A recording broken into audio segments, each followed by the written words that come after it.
고난주간 첫째 날 말씀입니다.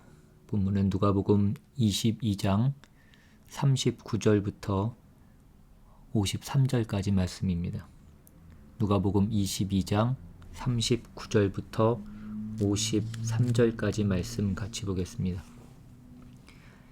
예수께서 나가사 습관을 따라 감난산에 가시매 제자들도 따라갔더니 그곳에 이르러 그들에게 이르시되 유혹에 빠지지 않게 기도하라 하시고 그들을 떠나 돌 던질 만큼 가서 무릎을 꿇고 기도하여 이르시되 아버지여 만일 아버지의 뜻이거든 이 잔을 내게서 옮기시옵소서.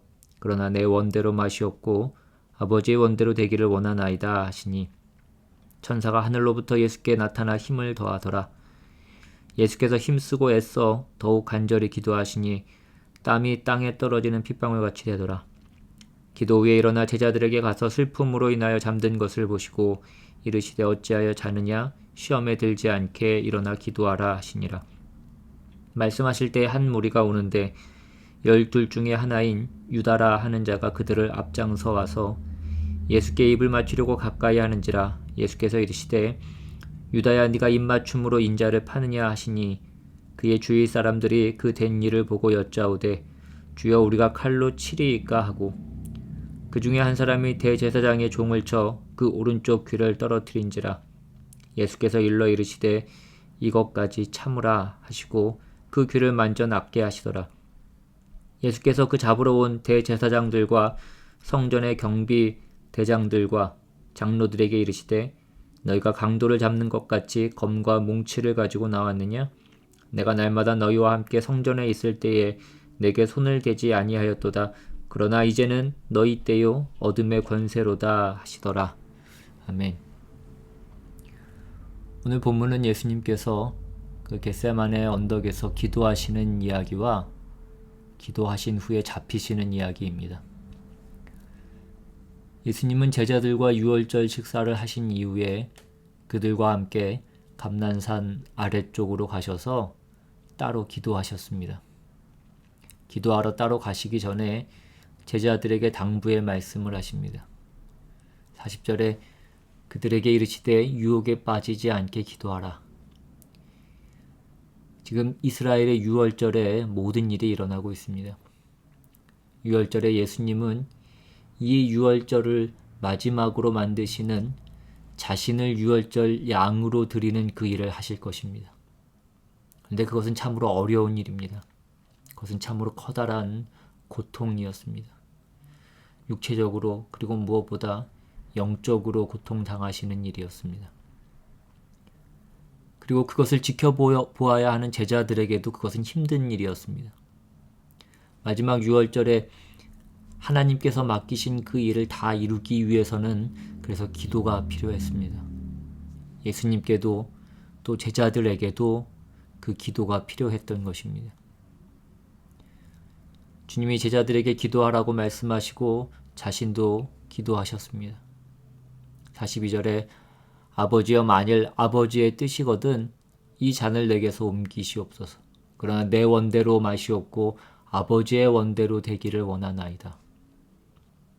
예수님의 기도는 정직합니다. 아픔을 그대로 표현하시고 옮길 수 있으면 옮겼으면 하는 그 마음을 그대로 표현하십니다. 그러나 예수님은 자신의 뜻을 강요하지 않으십니다. 예수님은 기도하시기 전에 그 되어지는 일에 대해서 어떻게 되어야만 된다라고 그렇게 정해놓고 기도하지 않으십니다. 우리가 대화할 때 그 대화에서 자신의 생각을 정해놓고 하면 대화가 되지 않습니다. 그런데 많은 이들이 하나님께 기도한다고 하면서도 그렇게 정해놓고 하고 그 정한 것을 강요하는 기도를 할 때가 많습니다. 여러분, 그것은 바른 기도가 아닙니다.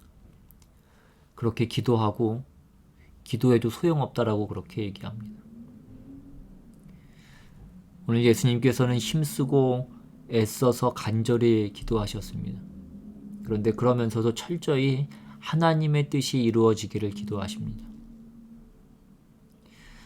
지금 참으로 힘든 시간이 지나가고 있습니다. 그때 예수님은 기도를 강조하고 계십니다. 제자들에게 기도하라고 하셨고 자신도 기도하셨습니다. 여러분, 우리에게도 가장 필요한 것이 기도입니다. 힘든 순간이라면 우리는 더욱더 기도해야 합니다. 예수님께서 그렇게 간절히 기도하시고 난 이후에 한 무리가 예수님을 잡으러 왔습니다. 예수님께서 간절히 기도하셨지만 아무것도 변한 것은 없어 보입니다. 그러니까 예수님은 기도를 통해서 하나님의 뜻이 무엇인지만을 더욱더 확실하게 확인하게 되었던 것입니다. 우리 눈에 보기에는 예수님께는 별 소득이 없어 보입니다. 그러나 그렇지 않습니다. 예수님의 그 겟세마네 기도는 많은 것을 바꾸어 놓았습니다. 그 기도는 엄청난 힘을 발휘합니다. 이후에 47절부터 이어지는 그 말씀은 예수님이 잡히시는 그 이야기인데, 예수님께서는 당신을 잡으러 온 사람들보다 오히려 더 당당한 모습을 하고 계신 것을 보게 됩니다. 이 이야기는 예수님께서 그 상황에 끌려가는 모습이 아니라 마치 예수님께서 그 상황을 지배하시는 듯한 그 모습을 보여주고 있습니다.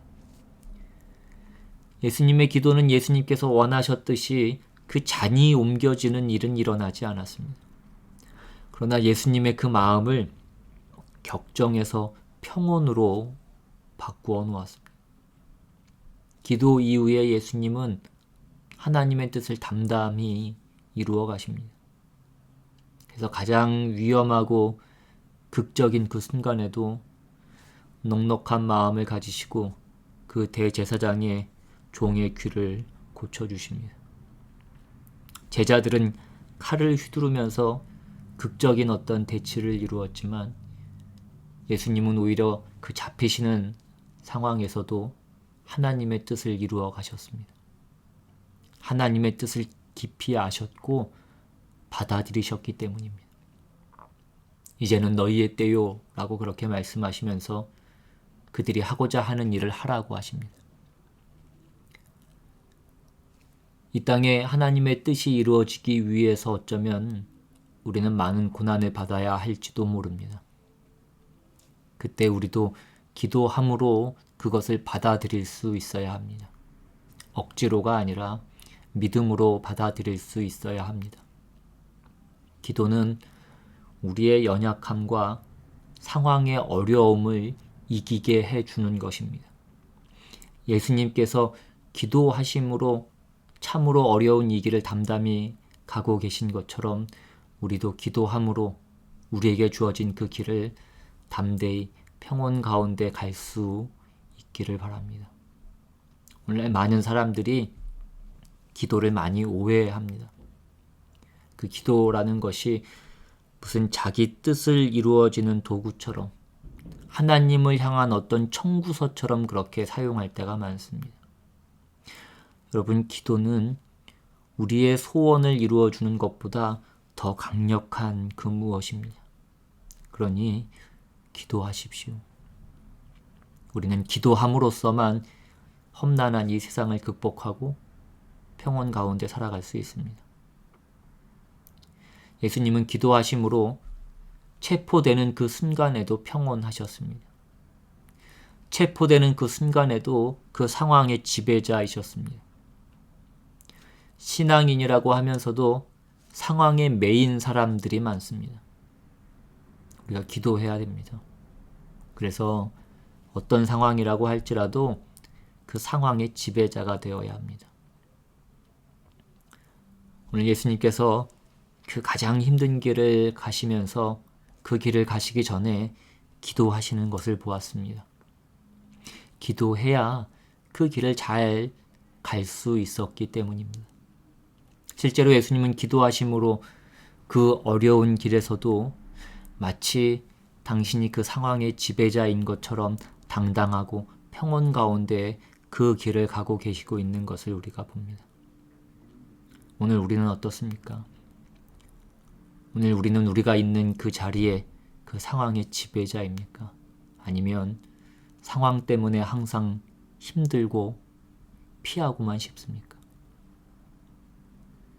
예수님의 모습을 보면서 우리도 아무리 어려운 상황에서도 하나님의 뜻이 무엇인지를 알고 그 모든 상황의 지배자가 우리의 하나님이시니 우리도 상황의 지배자처럼 당당하게 그리고 평온 가운데 그 길을 갈 수 있기를 주님의 이름으로 축원합니다.